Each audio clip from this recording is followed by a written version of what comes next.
বন্ধু-বান্ধৱক আশা কৰোঁ সকলোৰে খবৰ ভাল। আজি আমি EBSৰ প্ৰজেক্টৰ কাৰণে A4 সাইজৰ কাগজ কিনি আনিছোঁ। এই EBSৰ প্ৰজেক্টৰ কাৰণে প্ৰথমতে মই A4 সাইজৰ কাগজখনত মই এনেদৰে বাউণ্ডেৰী কৰি ৰাখিছোঁ, মানে লিখিবৰ কাৰণে। মই লিখাখিনি নেদেখুৱাওঁ, কিন্তু মই এটা প্ৰেক্টিকেল দেখুৱাম, তোমালোকে চাই ল'বা। প্ৰথমতে মই এনভাইৰনমেণ্টেল ষ্টাডি, মানে অসমীয়াত পৰিৱেশ অধ্যয়ন বুলি কয়, আৰু ইয়াত মই এটা ষ্টেম্প দিছোঁ, আৰু বিষয় তোমালোকৰ বিষয় সিহৰ ওপৰত দিয়ে।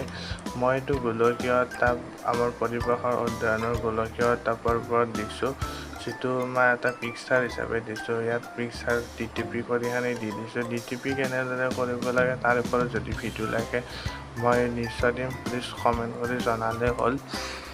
ইয়াৰ পাছত নিজৰ নাম, ৰোল নং, শ্ৰেণী দিলে হ'ল।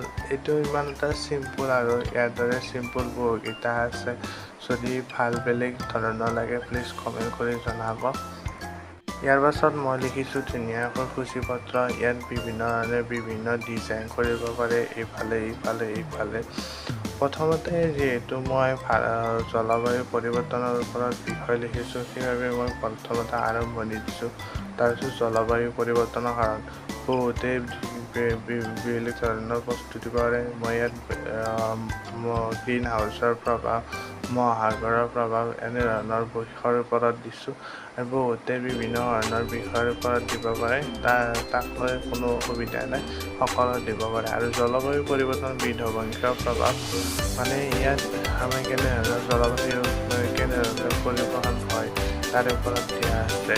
মই লিখাৰ দৰে আৰম্ভণি লিখি থৈ যাবা, তাৰপিছত জলবায়ু পৰিৱৰ্তনৰ বিধ্বংসী প্ৰভাৱ লিখিবা। তাৰপিছত এইকেইটা ধুনীয়াকৈ লিখিছোঁ। তাৰপিছত মই দুটামান পিকচাৰ লিখিছোঁ। সেইটো পিকচাৰে আমাৰ জলবায়ু পৰিৱৰ্তন বিধ্বংসী কৰা, আমাৰ অগ্নিজয়, ফৰেষ্ট ফায়াৰ, তাৰপিছত বিভিন্ন ধৰণৰ কথা ইয়াত বৰ্ণনা কৰা হৈছে, যিটো মই এটা পিকচাৰৰ সহায়ত দেখুৱাইছোঁ। সেই পিকচাৰ দিব, তোমালোকৰ যাতে কিছুমান পিকচাৰ দিবলৈ জনালোঁ, যাতে পিকচাৰ কিছুমান দিয়া। তাৰপিছত ইয়াত জলবায়ু পৰিৱৰ্তন বিধ্বংসী প্ৰভাৱ, এইখিনি কথা লিখিছোঁ। তাৰপিছত ইয়াতো দুটা পিকচাৰ দিছোঁ, জলবায়ু পৰিৱৰ্তন বিধ্বংসী প্ৰভাৱৰ ওপৰত দুটা মানে আজিকালি দিনৰ পোহৰতে ডাৱৰ দেখুৱায় বা বৰষুণ হয়, যেতিয়া তেতিয়া বৰষুণ হয়, সেইবাবে এনেধৰণৰ পিকচাৰ দিছোঁ, যাতে বহি দেখালে কোনোবাই গম পায় যে মই কিহৰ ওপৰত দিছোঁ। এনেদৰে ধুনীয়াকৈ মই সকলোবিলাক লিখি যাইছোঁ। তাৰপিছত জলবায়ু পৰিৱৰ্তনৰ সমাধান, মানে আমি গাছপুলি ৰোপণ কৰিলে সমাধান কৰিব পাৰি। গাছপুলি এটা উদাহৰণ নহয়, বহুত ধৰণৰ উদাহৰণ আছে। আমি সংৰক্ষণ কৰিব লাগিব।